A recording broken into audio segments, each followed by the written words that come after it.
World myths claim that the gods were divided into two groups, one of the earth gods, associated with darkness and led by Enki and his children, Marduk and Ishtar, and one of the celestial deities, associated with light and led by Enlil and his son, Ninurta.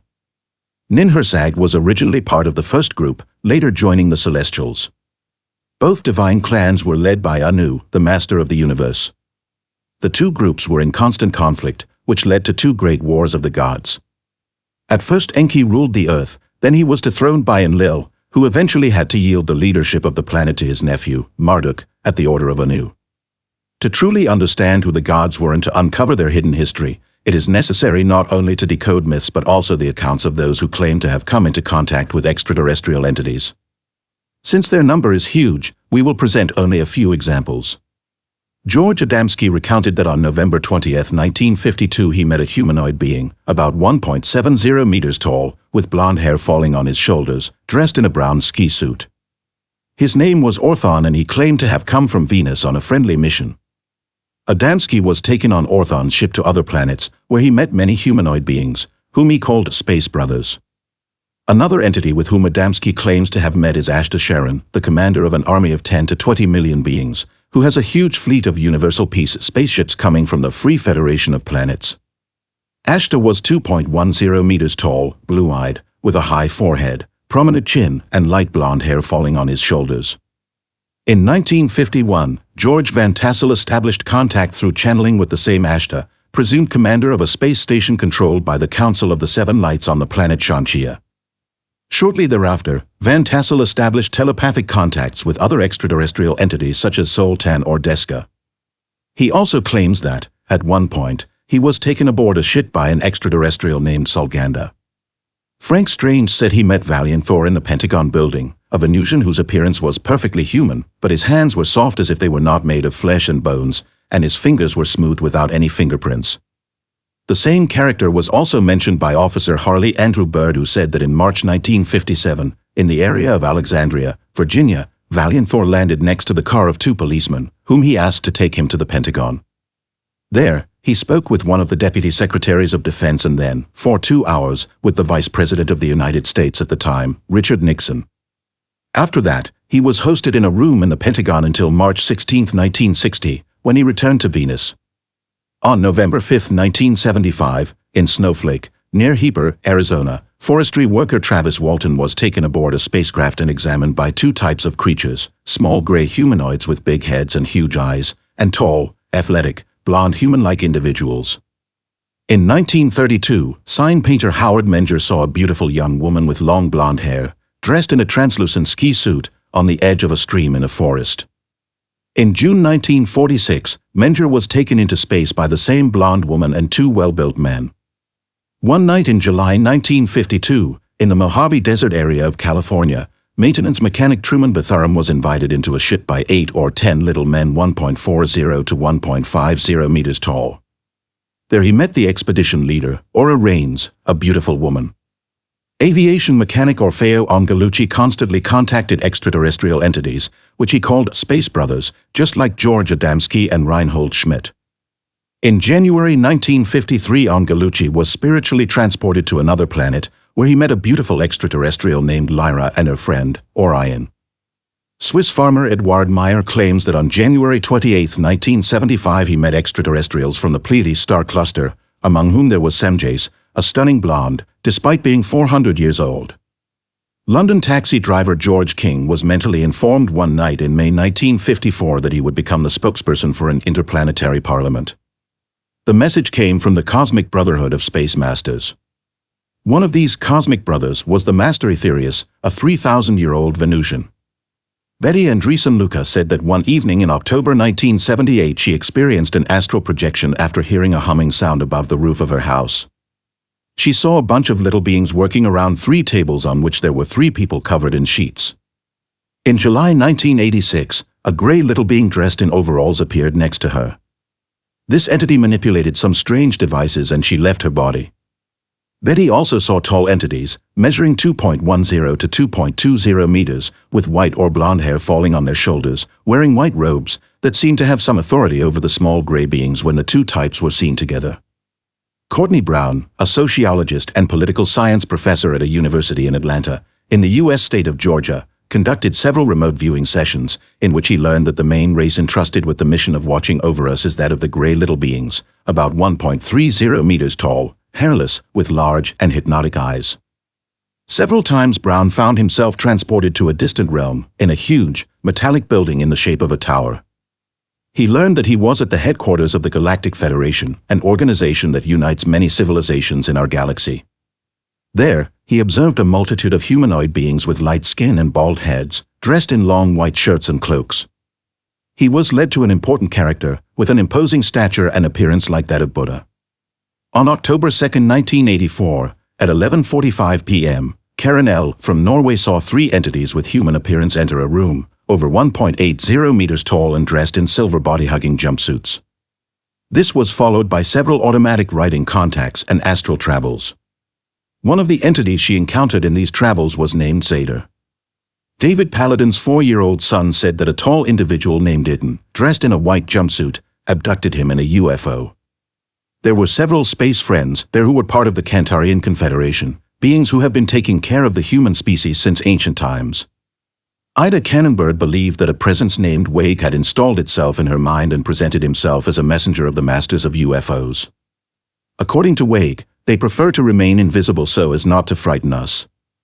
On July 4, 1989, in Hitter Park in Kiev, located on an island in the Dnieper River, retired Vera Prokofievna, engineer Alexandra Stepanovna and her 6-year-old daughter encountered three tall, blonde individuals. The three told the women that they were extraterrestrials, that their mission was to take people from Earth to their planet and that they would like to take them as well. When the frightened women replied that they wanted to stay with their families, the three responded that they would choose someone else and then climbed into a UFO and departed. Between 12th and June 17, 1992, at the Massachusetts Institute of Technology, MIT, one of the world's most famous technical universities, a conference on the study of alien abductions was organized.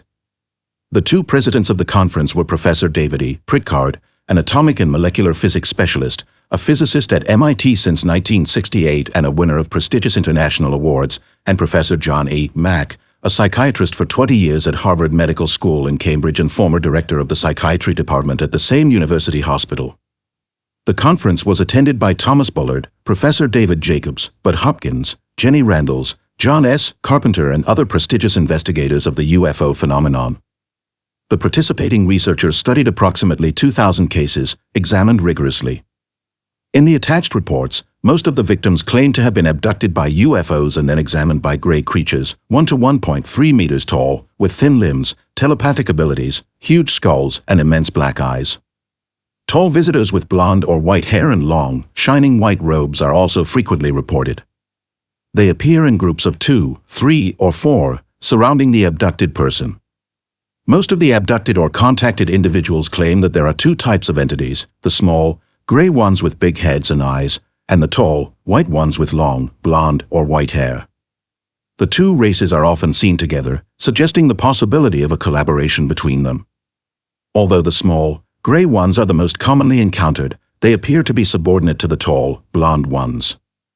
Therefore, if the blonde ones are the true leaders, we will focus on them for now. What do the entities considered gods by our ancestors look like? According to the accounts of those who claim to have had close encounters, the gods/extraterrestrials are humanoid, tall, with white skin, blue eyes, and blonde or white hair.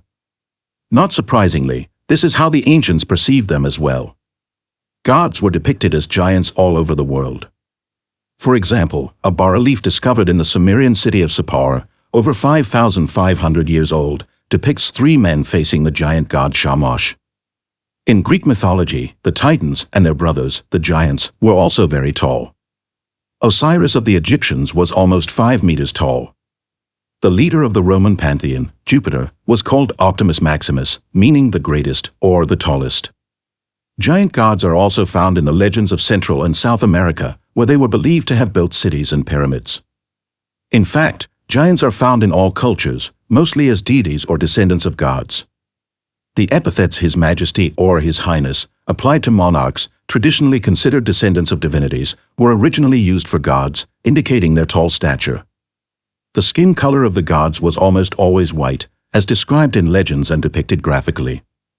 However, there are some exceptions. In Egyptian mythology, Osiris was green or black, Seth was red, Ra was yellow, Ammonius was blue, and Sebek was green. Some Indian gods are also red or black. However, these colors do not symbolize skin color but rather the elements represented by these deities. Red is the color of fire, blue is the color of water or sky, yellow is the color of the sun, green is the color of vegetation, and so on.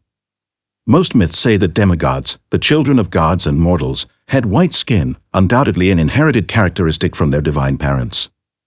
An example of this can be found in the story of Noah's birth, as described in the Book of Enoch. Because Noah had white skin, unlike the rest of the people, his father believed he was the son of an angel. Therefore, if any child of the gods had white skin, regardless of the color of their mortal parent, we can easily deduce that the god who gave the predominant gene also had white skin. Let us not forget that Hitler considered the Aryan race to be superior to all others because it was the race of the ancient gods. From the drawings of the Sumerians we cannot find out the hair color of the gods, but we can deduce it. The first humans were called blackheads, alluding to the color of their hair. This expression indicates a comparison. Since the only beings in those times were humans and gods, it means the comparison was being made between them. If the gods had also been brunettes, like humans, they would have all been called blackheads. However, since the epithet only applied to humans, it means that the gods had a different hair color, most likely the opposite, namely white or blonde. The Nordic gods also had long blonde hair. The gods seen by the biblical figures Enoch and Ezekiel had long, white hair.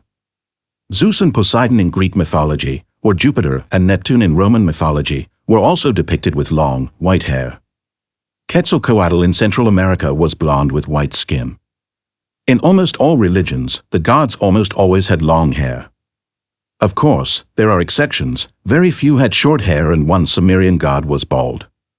One difference between those of the past and those of today is the beard, which was present in the majority of those of the past but is absent in those today.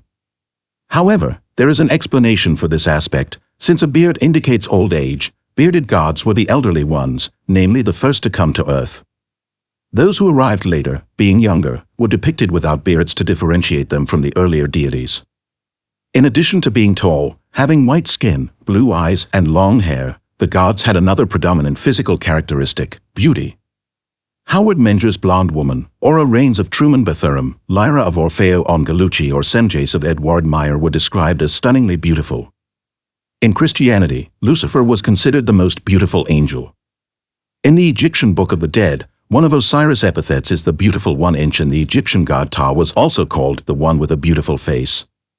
Aphrodite in Greek mythology, Hathor in Egyptian mythology, Inanna in Sumerian mythology, Ishtar in Babylonian mythology, Freya in Norse mythology, and generally all the goddesses of love were breathtakingly beautiful.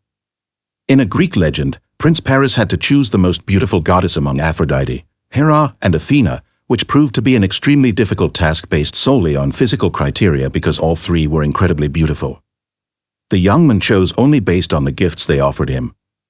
Dumuzi, known as Tammuz in Babylonian mythology, was also imagined as a handsome young man, similar to the Greek Adonis. Among the many epithets of the Indian god Krishna there is a Shimasundara, meaning the dark and handsome one. Apollo of the Greeks and Romans was so beautiful that he made numerous conquests among women and men. Ares, known as Mars to the Romans, was tall and handsome. The gods of the Greeks, and not only them, chose their wives based on beauty. Thus, Zeus chose Hera, the most beautiful of his sisters, and Hades chose Persephone, his beautiful niece. The national poet of Romania, Mihai Eminescu, describes in his poem The Morning Star, Luciferul, in Romanian, an entity named Hyperion, with soft golden hair, blonde, descended from heaven to mate with a mortal. The chosen one, named Catalina, was impressed by his beauty. "Oh, you are as beautiful as only in a dream an angel appears." It is worth noting that Hyperion was also the name of one of the titans of the Greeks, the first gods on earth. Last but not least, we remember the biblical episode of the destruction of Sodom, in which two angels aroused the sexual appetite of the city's inhabitants. Without a doubt, this happened because of the beauty of the two angels. Indeed, in Christianity, Judaism, and Islam, angels are physically perfect creatures of unparalleled beauty. After discovering what the gods look like, we need to find out how their society is organized. George Adamski spoke of a free federation of planets, which has a huge fleet of universal peace and an army of 10 to 20 million beings, led by Commander Ashta Sharon. For George Van Tassel, Ashta was the commander of a space station controlled by the Council of the Seven Lights. George King contacted the Cosmic Brotherhood of Space Masters, becoming the spokesperson for an interplanetary parliament. Professor Courtney Brown saw the headquarters of the Galactic Federation, an organization that unites many civilizations in our galaxy. David Paladin spoke of a space friends who were part of the Cantarian Confederation. His abductors told Bill Herman that they were part of a network that had been observing us for a long time. To Richard Miller, Commander Soltec confessed that he came from the planet Centaurus, which is part of an universal confederation of over 680 planets. Others spoke of the RA Union, which patronized the ancient Egyptians. RA, one of the entities that the Lab 9 group was in contact with, claimed that Earth is protected by the Council of Saturn, which is composed of 9 members and 24 guardians. One of the Lab 9 members, Hertak, claimed that our solar system is governed by the Council of 9, which answers to the 70 brotherhoods of the Great White Fraternity. According to all of these statements, the visitors do not come from an isolated planet, but are part of an organization that unites many civilizations, a network, federation, or confederation, led by an interplanetary parliament or council. Although they are at least technologically more advanced than us, their clothing and titles indicate more of a feudal society rather than a modern one, similar to ours. Although they want to appear as a democratic society led by a parliament, some clues suggest that things are not quite as they seem. That council, of the 7 lights, of the 9, of Saturn, and so on, indicates an assembly of councillors similar to those at royal courts. Although most visitors wear tight-fitting suits, similar to ski suits, it seems that these are just flight equipment, because on their planets almost all are dressed in robes or long shirts. Professor Courtney Brown even claimed to have met a prominent character who looked like Buddha. And these costumes are similar to those that we, Earthlings, wore hundreds of years ago. George King's Cosmic Brothers consider themselves the Masters of Space, which is also obvious from the title of Master Aetherius with whom King was constantly in touch. The entity with whom Ida Cannonbird often communicated presented itself as being sent by the Masters of UFOs. In a democratic society led by a parliament, government, or president, there is no title of master. However, in a feudal one, there is. Sarah, one of Professor John E. Mack's patients, declared under hypnosis that she saw a being named Mengus sitting on a throne made of a silver metal.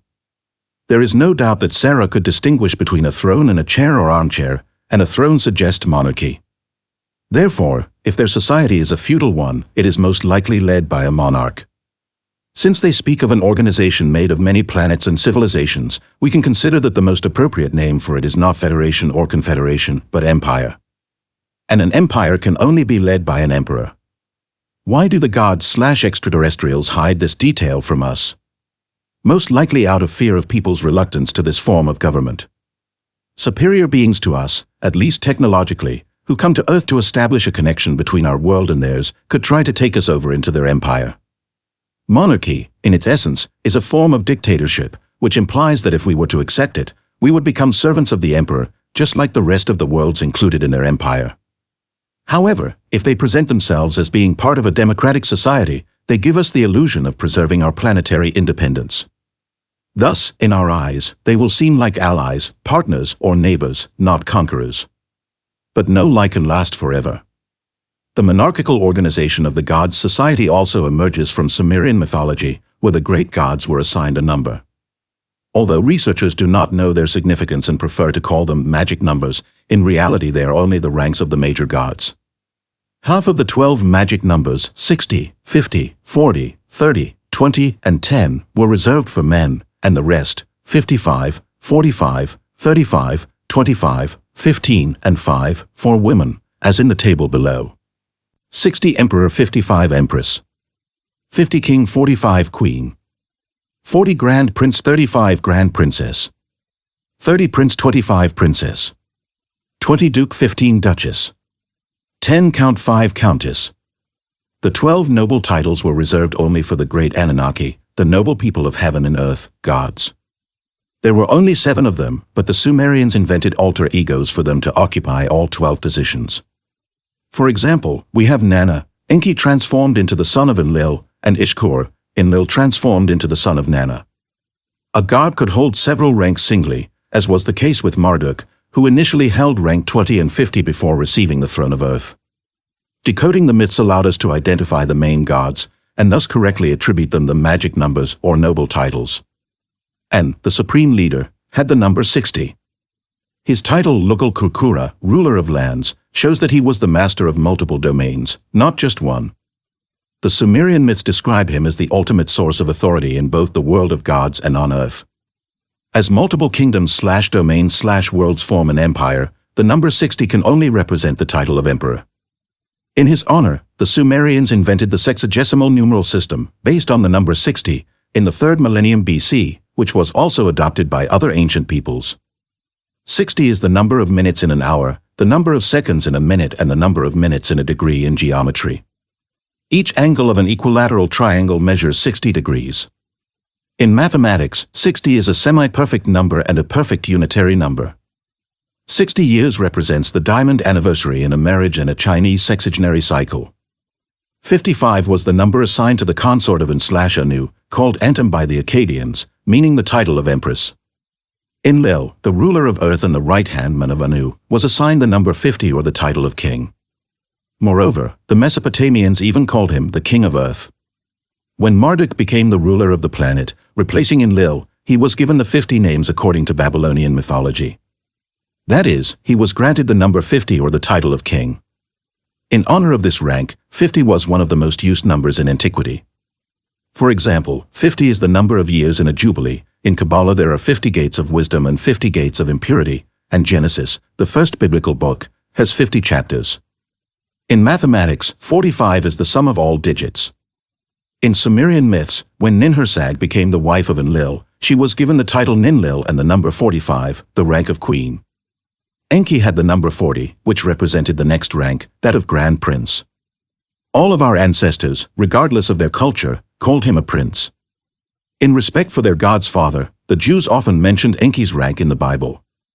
For example, the deluge lasted 40 days and 40 nights. The Israelite spies explored Canaan for 40 days. Saul, David, Solomon, and Jehoash each reigned for 40 years. The Israelites wandered in the desert for 40 years. Moses fled Egypt at the age of 40, returned after 40 years to take his people, and died 40 years later. Moses spent 3 periods of 40 days and 40 nights on Mount Sinai. Jesus spent 40 days in the desert and ascended to heaven 40 days after his resurrection.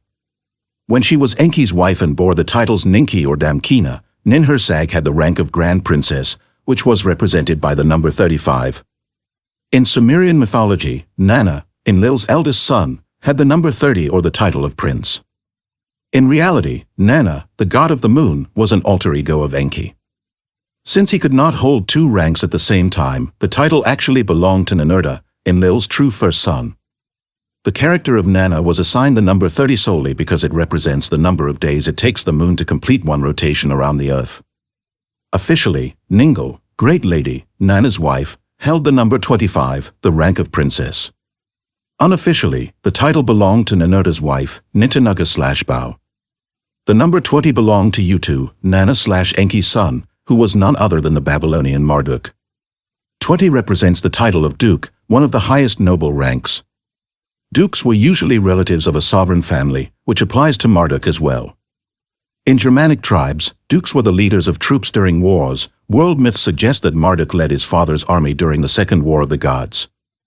The number 15, representing the rank of Duchess, belonged to Inanna, Utu/Marduk's sister, who was none other than Ishtar of the Babylonians. The numbers 10 and 5, were the ranks of Count and Countess, were attributed by the Sumerians to Ishkur and Ninhursag. However, Ishkur was actually Enlil, so he had the number 50, while Ninhursag occupied the ranks of 45 and 35 depending on the group to which she belonged.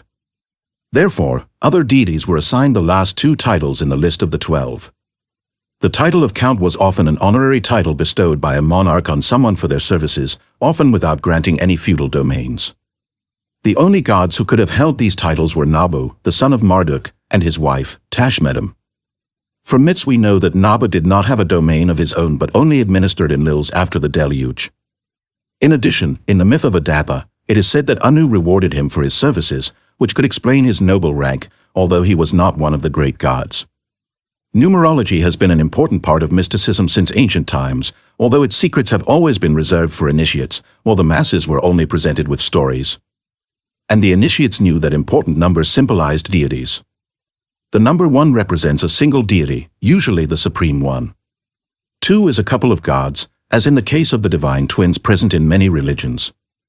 The number 3 signifies a ruling trinity, such as the Vedic triad, Varuna, Indra, and Mitra, the Trimurti in Hinduism, Brahma, Vishnu, and Shiva, the Holy Trinity of Christianity, Father, Son, and Holy Ghost, the Sumerian triad, and Enlil and Anu, or the Babylonian triad, Ea, Marduk, and Ishtar. 4 symbolizes a divine family made of parents and children, such as that of Enki, alongside his sister and wife, Ninhursag, and their children, Marduk and Ishtar. In addition to the last rank among the 12 great gods, the least important, the number 5 had another significance. In most cultures the gods were matched with celestial bodies. The Mesopotamian peoples counted the planets of our solar system from the outside toward the sun. The 5-rayed star represents the 5th planet, Jupiter, but also the deity which it was associated with, namely Enlil. That is why the god was sometimes matched with the number 5. The hexagram or 6-rayed star is nothing but the 6th planet of our solar system, Mars, associated with the Sumerian deity Martu, called Marduk by the Babylonians. The ancient initiates matched the deity with the number 6, which is also observed in Hebrew mysticism, where 6 represents Yahweh, the God of the Jews. Since Earth is the 7th planet in our solar system, it was symbolized by a 7-pointed star, and the number 7 signifies Earth. 8 is the number of the planet Venus, the 8th in our solar system, which was represented as an 8-pointed star, and implicitly the goddess associated with the morning star, meaning Ishtar. The 9-rayed star symbolizes the 9th planet, Mercury. Therefore, the number 9 represents the deity matched with the planet closest to the sun, Nabu, the son of Marduk. 12 is one of the most common numbers in world cultures. For example, we find 12 Olympian gods and 12 primordial titans in Greek mythology, as well as 12 labors of Hercules, 12 apostles of Jesus in Christianity, 12 ranks of the Anunnaki gods in Mesopotamia, 12 months of the year, 12 zodiac signs in Western and Chinese astrology, 12 Jyotirlingas in Shaivism, 12 names of the god Surya in Hinduism, 12 sons of Odin in Norse mythology, 12 Shiite imams who succeeded Muhammad in Islam, 12 Israelite tribes and 12 sons of Jacob in Judaism, 12 battles fought against the Saxon invaders and 12 rebel princes defeated by King Arthur in British legends, and so on. The use of this number worldwide, especially in connection with the gods, indicates its special importance. What is its hidden meaning? Marduk was matched by his followers with the number 6. When he assumed the leadership of Earth, according to Babylonian myths, he became superior to all the gods except his father, Ea/Enki, who enjoyed a position of equality. If Marduk was the number 6, a god equal to him would also be 6, hence 12, 6 plus 6, represents the two of them together. This juxtaposition was also symbolized by the number 66, 2 gods 6 side by side, when they were part of a divine trinity, which also included Ishtar, with 66 being the percentage of the 2 deities in that trinity.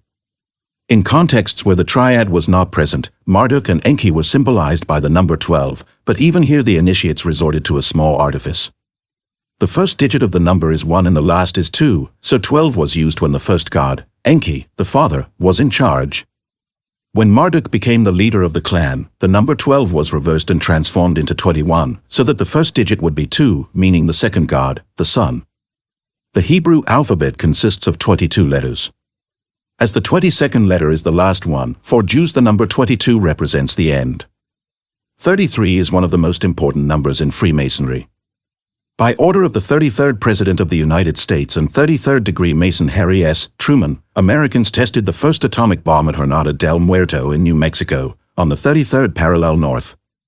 The same president dropped the 2 atomic bombs on Japan at equal distances from the 33rd parallel north, with Hiroshima located on 34 RD parallel north and Nagasaki on that of 32nd. Also on 33rd parallel north there is Roswell, New Mexico, USA, the famous place where a UFO crashed in 1947. At the opposite side of the Earth, on the same parallel, lies Mount Hermon, the place where the Book of Enoch claims the Watchers of Azazel descended to Earth. Saddam Hussein's nuclear reactor, Osirak, was located on the 33rd parallel north. Its coordinates, 33.123 N, 44.313 E, hide the number 666, 3 plus 3 is equal to 6, 1 plus 2 plus 3 is equal to 6, 4 plus 4 plus 3 plus 1 plus 3 is equal to 15, 1 plus 5 is equal to 6, and the name Osirak is made up of Osiris plus Iraq. In 1963, near the 33rd parallel north, John Fitzgerald Kennedy was assassinated in Dealey Plaza, the site of the first Masonic temple in Dallas. The date of the president's death, November 22nd, indicates the same number, 22 plus 11 is equal to 33. In 1968, Robert Kennedy, the former president's brother, was assassinated in Los Angeles, also near the 33rd parallel north and near a Masonic temple. Christians believe that 33 is the year in which the Jews crucified Jesus and the number of miracles he performed. In addition, it is the age at which Alexander the Great died, by the will of the gods, because he dared to invade India. 33 is also one of the symbols of the Ku Klux Klan. The letter K is the 11th in the alphabet. 3 times K equals 33. 33, in percentages, represents 1/3 of a whole. The most important thirds are the divine ones, and the number 33 symbolizes only one part of the third, that is one God. Given that this number is of particular importance to Freemasons, logic suggests that 33 is their God, Yahweh/Marduk. In Babylon he was indeed part of a trinity, alongside his father and sister. Moreover, modern numerology considers 33 as the numerical representation of the Star of David, the one with 6 rays, that is of the God symbolized in this form. In ancient Rome, 42 was the minimum age required for the position of consul. In Kabbalistic tradition, 42 is the number through which Yahweh created the universe. Considering the letter A as the number 1, B equals 2, C equals 3 and so on, the sum of the letters in Big Bang is 42. Additionally, 42 is the answer to the ultimate question of life, the universe, and everything provided by the supercomputer Deep Thought. Chapter 42 of the Tao Te Ching, one of the most important classical Chinese texts, explains the birth of the universe. In the Talmud it is written that the divine name formed from 42 letters is the greatest of all mysteries. These 42 letters contain the names of all 10 Sephirot. In Japanese tradition, 42 is an unlucky number because, when the 2 digits are pronounced separately, sure and I equals 42, it also means a death. According to Mesopotamian tradition, the surface area of the Tower of Babel was 42 agricultural measures. In the Egyptian Book of the Dead it is said that there were 42 judges of the dead in the afterlife, in the double hall of the goddess Maat. These gods and goddesses asked the deceased 42 questions, and the god Thoth wrote down the answers. Additionally, there were 42 principles of Maat, the personification of truth, order, and justice, and 42 books of her husband, Thoth. Furthermore, ancient Egypt was divided into 42 districts, called nomes. The connection between the number 42 and Egypt is also found in the Bible. In chapter 42 of Genesis, Jacob sent his 10 sons to Egypt to buy grain. There they met their brother, Joseph, who had become the vizier of Egypt. In chapter 42 of the book of Jeremiah, Yahweh threatens the Jews that he will strike them with wars, plagues, and famine if they try to return to Egypt. According to the evangelist Matthew, from Abraham to Jesus there are 42 generations. It is worth mentioning that the evangelist's name is derived from that of the Egyptian goddess Maat, while the evangelist Luke believed that from David to Jesus there were 42 generations. The book of Job has 42 chapters. 42 people from Bethasmavid returned from Babylon to Israel. Ezra 2 verse 24, 2 bears killed 42 children who were cursed by the prophet Elisha. 2 Kings 2 verse 24, the famine during the time of Elijah lasted 3.5 years or 42 months. Luke 4 verse 25, and the beast will rule the earth for 42 months. Revelation 13 verse 5. Each page of the Gutenberg Bible has 42 lines. The city of Jerusalem has an area of 42 square miles. In Western Hermeticism, 42 is the sum of the values of the true spheres 3, 4, 5, 6, 7, 8, and 9. 1 and 2 are considered modes of existence, and 10 is the completion of what we see from our sphere, meaning 11, each representing an aspect of the body of the supreme deity through which it observes the world. The sum of the squares of each of these numbers is 216 or 6 by 6 by 6, which is the number of the beast in the book of Revelation. Whether it's a coincidence or not, Muammar Gaddafi was killed by NATO after ruling Libya for 42 years. 42 represents rank 30 plus the number 12, that is Enki and Marduk treated as a whole occupying the position of prince. The calendars of the Central American peoples, Mayans, Aztecs, Toltecs, and so on, were based on cycles of 52 years. This great sacred cycle was established by the feathered serpent Quetzalcoatl/Kukulkan, who announced to his subjects that he would return at the end of a 52-year cycle. Today, Mexico's telephone prefix is 52. The solar calendar of the Maya was identical to that of the Egyptians. This calendar, with 52 weeks of 7 days each, was given to the Egyptians by the god Thoth, the same Quetzalcoatl of the Mesoamericans. For the Egyptians, 52 was a magical number associated with the same god. The sides of the 3 pyramids at Giza are inclined at an angle of approximately 52 degrees. The Great Pyramid was considered by the Egyptians to be the work of Thoth. Some believe that the pyramids at Giza were the tombs of Thoth, his son, and his daughter. 52 represents rank 40 plus the number 12, that is Enki and Marduk together occupying the position of a grand prince. As I have said before, Marduk was symbolized by the number 6. His father, Enki, was on an equal footing with him, and therefore was also viewed as a 6.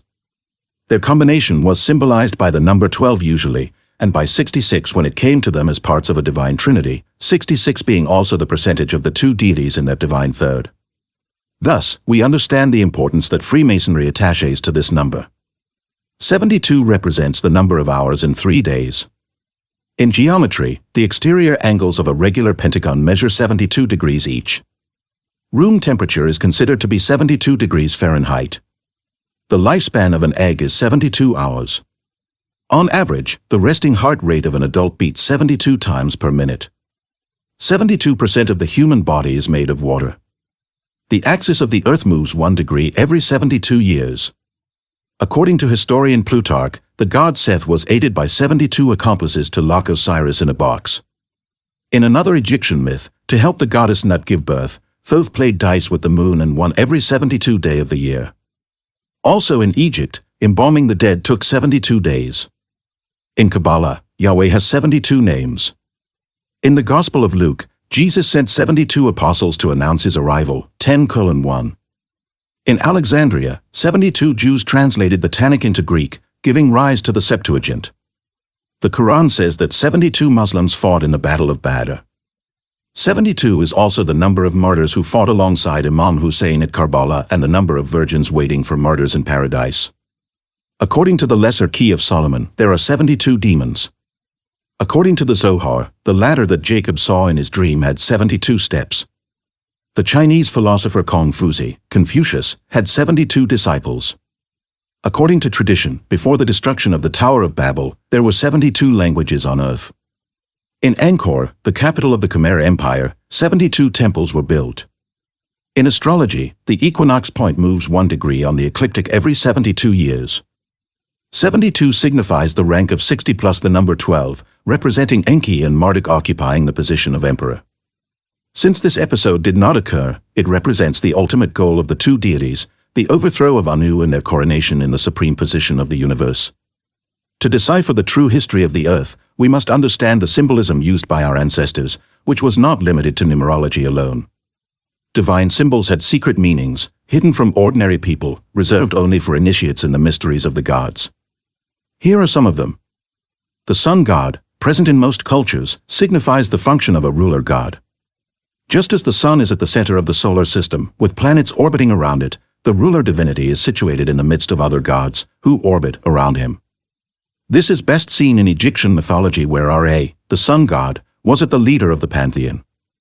Although Egyptologists have tried to translate the name of the god in various ways, the true meaning can be found in Sumerian, where Ra also means leader. Therefore, the Egyptians named the god at the head of their pantheon the leader, also giving him the function of a sun god. The shepherd god or king has the same meaning as the sun god, that of a leader.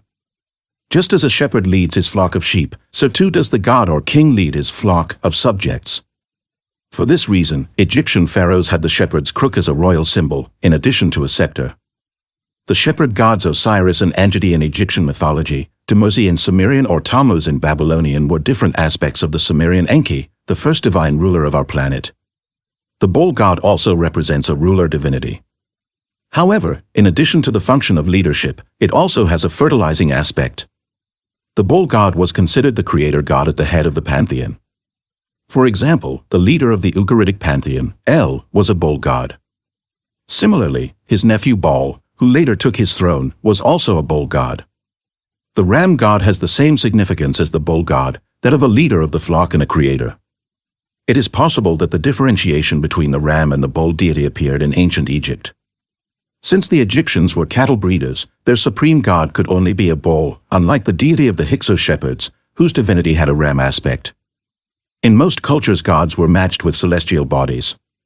Our ancestors saw their gods coming from the sky and heading towards the same place. Since only stars and planets were visible in the sky, logic told the ancients that the gods could only be those celestial bodies. For this reason, planets still bear the names of gods today.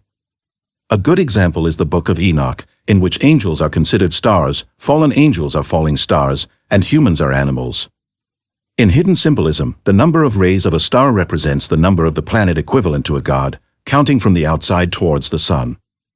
The 4-rayed star is Saturn, the 4th planet in our solar system, the 5-rayed star is Jupiter, the 5th planet, the 6th-rayed is Mars, the 6th planet, the 7th-rayed is Earth, the 8th-rayed is Venus, and the 9th-rayed is the planet Mercury.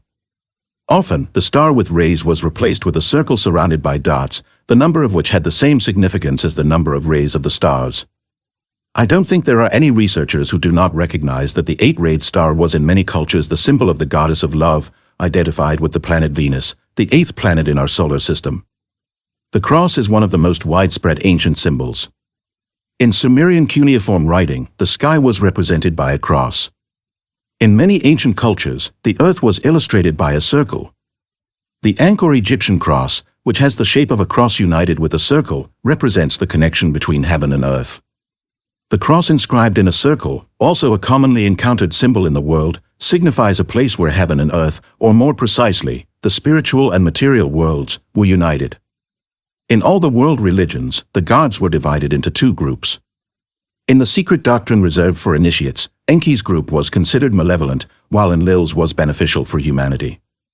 The 2 sides of the divine families were symbolized in various ways, always opposite. Here are some of them. Light is the symbol of good and darkness of evil. Therefore, Enki's groups was associated with darkness, while Enlil's was associated with light. Day and night, characterized by light and darkness, became symbols of good and evil. Thus, Enlil's gods had the sun as a symbol while Enki's had the moon, the brightest celestial body of the night. For this reason, Marduk, who was initially considered the son of Enlil, in many religions was the god of the sun. After declaring himself the son of Enki and switching to his father's side, Marduk lost his association with the sun and the Jews called him Yahweh, the one who became the moon. Right and left also represent good and evil. Mesopotamian myths held that in the council of the gods, Enlil sat to the right of the emperor Anu, while Enki sat to his left. The same meaning is found in Christianity, where it is said that Jesus sits at the right hand of the Father in the kingdom of heaven. For our ancestors, there was a clear differentiation between the 2 families of gods. Those led by Anu and Enlil were the gods of the sky, while those of Enki and Marduk were the gods of the earth. Therefore, the serpent became the symbol of earthly divinities, while the bird, usually the falcon or eagle, represented the celestial ones. The fight between serpent and bird deities is found in many ancient religions, such as the one between Ra, the god with the falcon head, and the great serpent Apophis in Egypt, or that of the eagle and the serpent in the Sumerian myth of Etna. The cardinal points also had hidden meanings for the masses. The north, meaning the top or the sky, was associated with celestial deities, while the south, meaning the bottom, was associated with earthly deities. The east was the right side or the good, while the west, the left side, represented evil.